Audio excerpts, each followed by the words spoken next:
Olá pessoal, nesta semana o filme Deus Não Está Morto tem sua estreia nos cinemas brasileiros. Foi um sucesso de bilheteria nos Estados Unidos, provavelmente terá um bom público no Brasil, principalmente de evangélicos, já que é o público-alvo. Se você assistiu a este filme e achou ótimo, inspirador, este vídeo é para você. Se você não assistiu o filme, fique avisado que contarei partes dele, talvez até o final. Então vá assistir o filme primeiro, depois venha ver esse filme. Bom, em primeiro lugar, Deus Não Está Morto, ou em inglês, God's Not Dead, é uma marca. Isto não é só um filme, isso é propaganda. Os Newsboys, banda cristã de rock, lançou música e álbum com esta marca. Existem camisetas, livros, canecas, chaveiros, dog tags e muito mais baseados nessa marca. Isso tudo não é de graça, não. Isso você tem que pagar. Os Newsboys aparecem em pelo menos 20 minutos do filme, nos 20 minutos finais. O protagonista aparece na primeira cena usando uma camiseta dos Newsboys. No quarto dele existe um pôster da banda. Ele compra ingressos para o show. Esse filme é todo propaganda desta marca. Este é um site que eu uso bastante quando eu quero identificar um spam. Algum e-mail que conta um fato falso. Ele não é sobre filmes, mas veja que profecia precisa. Ele começa com o apelo final. Um dos indicadores mais fortes de que uma mensagem é uma pulha virtual, neste caso é uma pulha cinematográfica, é o apelo que vem ao final da mensagem pedindo para repassá-la ao maior número de pessoas. Este pedido de disseminação é uma das características básicas de uma pulha. Afinal de contas, se ela não for passada adiante, ela perde o sentido, perde a razão de ser. E o que o filme faz na cena final? Enquanto estamos tocando esta música, mande um SMS com a frase God's Not Dead, ou Deus Não Está Morto, a nossa marca, para toda a sua lista de contatos. Agora vamos para a linguagem. A linguagem usada é uma armadilha, principalmente nas mensagens sobre falsos vírus e supostas descobertas científicas. Ó, que profecia, hein? Geralmente usam-se termos e expressões que, para o leigo, dão o esperado embasamento técnico e asseguram a credibilidade à história contada. Ele está contando o filme, tá? Não precisa nem assistir o filme se você ler essa página. No final ali, verifique se os termos da mensagem estão mais para a razão ou para a emoção. Bom, olha bem. Os cristãos são perseguidos o filme inteiro, expulsos de casa, deserdados.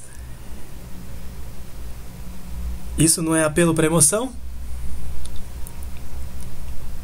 Então vamos lá. Deus Não Está Morto não é um filme. Deus Não Está Morto é um spam. Ok?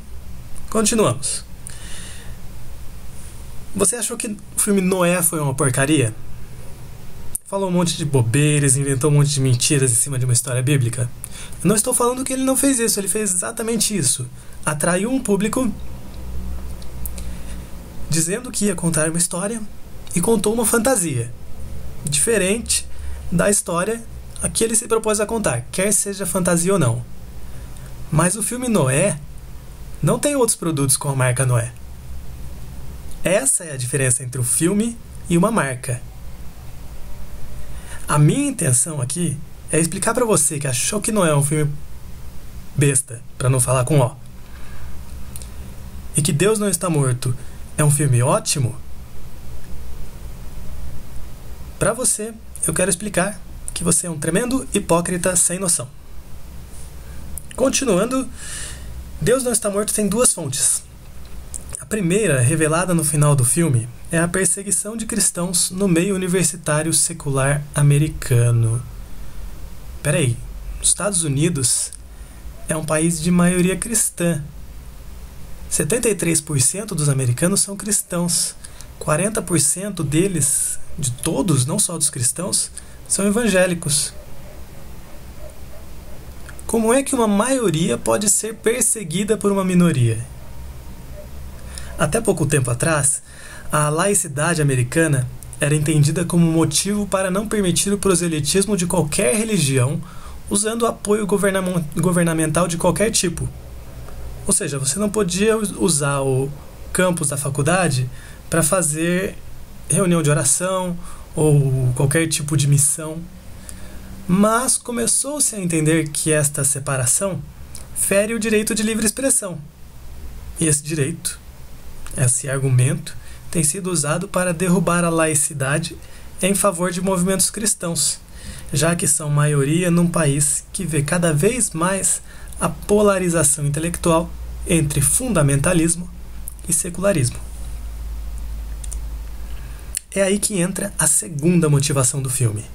Uma vertente do secularismo é o antiteísmo. Acadêmicos de várias áreas têm desafiado a validade e a autoridade da religião, não só tentando tirar o poder das autoridades religiosas, como também os seus rebanhos. Isso é feito na forma de debates, principalmente em universidades. É este modelo que o filme segue. Não é uma coisa que nós costumamos ver no Brasil, mas estamos começando a ver porque copiamos a cultura norte-americana. Fazer o quê?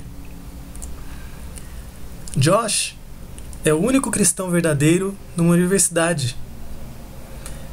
Não se diz qual universidade, mas enfim. Ele é perseguido pelo seu professor a negar sua fé. É desencorajado pela namorada, que no final das contas o deixa. E tudo é contra ele. Humilde, inteligente, acima de tudo feliz, sua fé é inabalável mesmo contra forças incríveis. Contra essa perseguição quase romana. Já o professor Radisson é um ateu autoritário, arrogante, egocêntrico que se considera uma divindade universitária onisciente entre estudantes idiotas. Ele persegue, ofende e ameaça o único aluno que ousa desafiar sua divindade. Ele perverte a Constituição dentro da sala de aula e fora dela se envolve com uma aluna romanticamente. De fato, ele parece mesmo ser uma divindade. Ele consegue ter uma namorada bem mais nova, mais ou menos bonita, que sabe cozinhar e o ama mesmo que ele seja um ateu, que a humilhe em particular e em público. Mesmo assim, ela não o deixa. Pelo menos até a metade do filme. E finalmente, ele admite não ser um ateu, reconhecendo que Deus, qualquer que seja sua identidade, matou sua mamãezinha. Ele é um revoltado como todo ateu é. Revoltado por não querer uma autoridade sobre si, por não conseguir seus desejos, por não querer enfrentar a dura verdade de que ele é amado de uma forma que não entende. Finalmente, quando entendeu que Deus, ou Jeová, não se importa com ele, virou um nihilista, que segundo o filme é o único tipo de ateu que existe. E no seu momento final, ele tem medo da morte, como todo ateu, como todo ser humano. Aposto que aquele maricas do Christopher Hitchens fez a mesma coisa que ele, e no final das contas virou cristão, islâmico, o que quer que seja. Afinal de contas, né?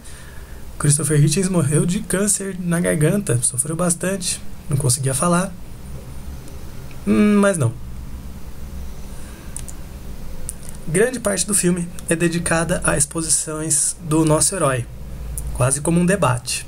Quase porque só ele que fala, né? O professor dele só fala quando é para falar besteira, fala só um pouquinho e só para ser derrotado. Bom, é um filme, então não podemos esperar que argumentos completos, concisos, sejam apresentados, como na vida real. Mas vamos ao que é mostrado no filme, e se o diálogo ocorre como normalmente vemos na vida real. Como eu disse, principalmente nos Estados Unidos. Bom, Josh tenta provar que Deus... Não esse. Não esse. Não esse. Esse. Josh tenta provar que Deus existe depois do professor explicar o que é um ateu. Bom, porque ninguém que está assistindo o filme conhece um ateu, né? E começa mais ou menos assim. Ateus afirmam que não se pode provar a existência de Deus. Não, José. Esta é uma afirmação de não conhecimento. Logo, são agnósticos que afirmam isso, mesmo que esses agnósticos sejam ateus. Bom, continuando. Mas ninguém pode provar que Deus não existe. A frase toda é comum. É falsa, mas é comum.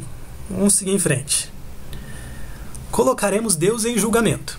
O professor Edison será o acusador, eu serei o defensor e vocês serão o júri, falando aos alunos.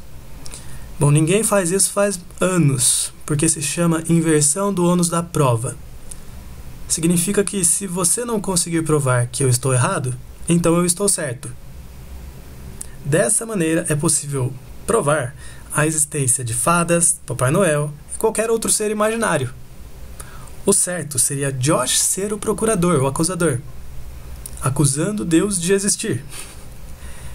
E se ele não conseguir provar que Deus existe, então Deus é inocente de existir. E voltamos à posição de ignorância sobre a sua existência e identidade. Coisa que jamais é abordada no filme, porque afinal de contas, o único Deus que existe é Jeová. E essa é a posição agnóstica. A justiça também trabalha assim. Nosso sistema de justiça é agnóstico, embora não seja ateu. Digamos que alguém comete um assassinato. Nós não sabemos quem. Sabemos que mais de 10 pessoas não podem ter participado, não tem espaço. E há milhares de possíveis culpados. Toda a população da cidade, todas as pessoas que estavam em determinado lugar.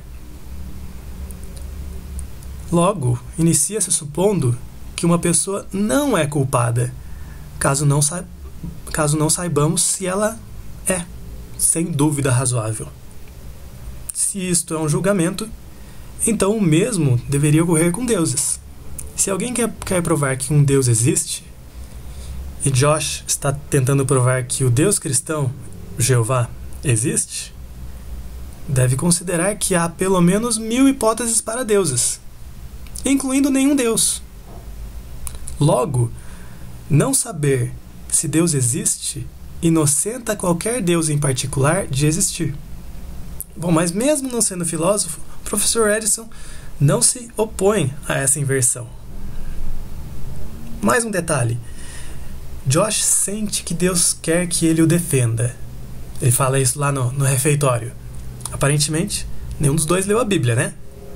Se os adoradores de Baal são proibidos de defender Baal quando Gideão o ofende, então por que Josh tem que defender Jeová? Mas vamos a como essa defesa é feita. A primeira rodada de argumentação começa com o argumento cosmológico Kalam, preferido dos apologetas atuais. É que ele é bem confuso e chega no limiar da ciência. E ele cita erroneamente Steven Weinberg, dizendo que ele afirma que a matéria do universo foi criada, ou surgiu. Bom, na verdade, a teoria diz que toda a matéria já existia antes do Big Bang, condensada e transitando entre formas, luz, matéria e energia. O Big Bang em si é formalmente chamado de inflação, ou seja, algo que existia se expandiu e não algo que não existia surgiu. Não precisa ser um grande autor ou um cientista renomado para perceber quão falho é o argumento Kalam desde a sua primeira proposição. Especificamente, a porção mostrada no vídeo é demonstradamente uma rede de falácias e mentiras. E eu vou colocar algumas descrições ou alguns vídeos em inglês, infelizmente, sobre o assunto. Bom, a resposta do professor Edison, ao contrário do caminho comum, não é apresentar uma refutação do argumento Kalam, ou seja, explicar por que ele não representa um silogismo válido, e sim apresentar uma crença dicotômica na voz de um outro cientista renomado, Stephen Hawking. Isto se chama apelo à autoridade. Essa dicotomia é o caminho que o apologeta Tim Keller também escolhe, de apresentar o ateísmo como uma crença de mesmo peso que a fé no Deus cristão, ou em qualquer outro Deus. Se alguém escolhe esse caminho, aceita a inversão do ônus da prova que eu mencionei anteriormente e condena a conclusão, se Deus existe ou não e qual a sua identidade, ao apelo à ignorância. A segunda sessão começa citando John Lennox em sua tentativa de refutação a Hawking. Há muito material disponível sobre isso, existe um debate entre os dois que durou muito mais do que o filme, mas o grande professor de filosofia não consegue ver um erro nas analogias de Lennox, a saber que a gravidade é um atributo associado à matéria. Como a matéria é anterior ao Big Bang, como eu já falei, a gravidade também o é, portanto se apresenta como causa da sua transformação, da sua inflação. Bom, como Hawking não tem formação em filosofia, ele não enxerga seus erros a falar sobre filosofia. A afirmação de Hawking de que a filosofia está morta é refutada por outro ateu, Richard Carey, em uma palestra, cujo link também vou colocar aí, proferida na Skepticon, que é uma conferência entre ateus. Então foi um ateu refutando um outro ateu sobre filosofia para um monte de ateus. Mas como é um filme cristão, é claro que o roteiro obriga um cristão a fazer essa refutação e o professor, ateu entre aspas, a permanecer acuado no fundo da sala, em silêncio. A exposição continua com Josh chamando algum grupo de darwinistas, como se fossem membros de uma religião. Lembra de Tim Keller? E que crer em evolução natural é dispensar o Deus causa primeira. Tem que dizer que muitos dos defensores da evolução natural eram cristãos, tanto católicos quanto evangélicos. Por alguma familiaridade com Francis Collins? A argumentação presume que a evolução natural deveria abordar a origem da vida. Pô, essa não era nem a área de estudo de Darwin. Ela é chamada abiogênese. Darwin estuda a origem das espécies, não a origem da vida. E ele usa essa falácia conhecida como espantalho para se referenciar à abiogênese como uma deturpação da experiência de Miller-Urey, como se a própria experiência não existisse, e outras derivadas dela. Tudo o que se segue é uma porção de mentiras pseudocientíficas que não levam em conta nada do que se estuda na ciência de verdade. É claro, o professor agora fica acuado do outro lado da sala, admitindo que toda essa babaquice é fato. A terceira sessão começa com o problema do mal. Agora Josh deixa o púlpito docente, aquele que fica num canto da sala, exibindo a lousa ao centro, e vai para um púlpito semelhante ao de igreja, no centro da classe. É claro que ele continua usando os mesmos argumentos de John Lennox e William Lane Craig, ignorando todas as suas refutações. Aí sim ele começa a soar como um evangelista. Deus é o referencial absoluto de toda a moral. Tudo o que ele diz e faz é justo e bom, e sem ele não há por que fazer o bem. Não só isso, mas o bem em si não existe sem Deus e qualquer ação de um ateu é vazia. O mesmo que moral seja um dos pilares da contra-apologética, que seja demonstradamente uma característica biológica, o grande professor é incapaz de usar argumentos, quer filosóficos, quer biológicos, como os de Sam Harris em A Paisagem Moral, ou citar Sêneca ou Epicuro.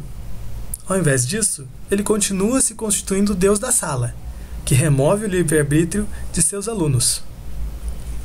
Ao se referir como um Deus mau, ele até cita a Bíblia, falando que é um Deus ciumento.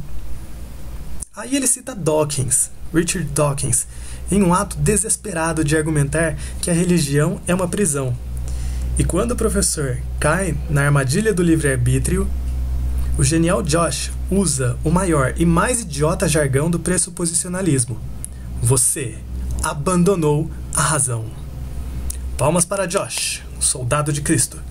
Aí ele inverte novamente o problema do movimento antiteísta, afirmando que são os ateus que querem que os outros não creiam, quando na verdade são os cristãos que mandam missionários pelo mundo todo. Tem até um missionário no filme. Para finalizar, com a música dando tom de clímax, vem a notícia que dá o prêmio Nobel de todas as ciências naturais para esse filme. Você viu a ciência e seus argumentos. A ciência apoia a existência de Deus. Você conhece a verdade.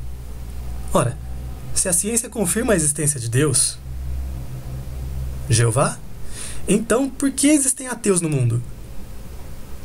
Por que existem ateus cientistas?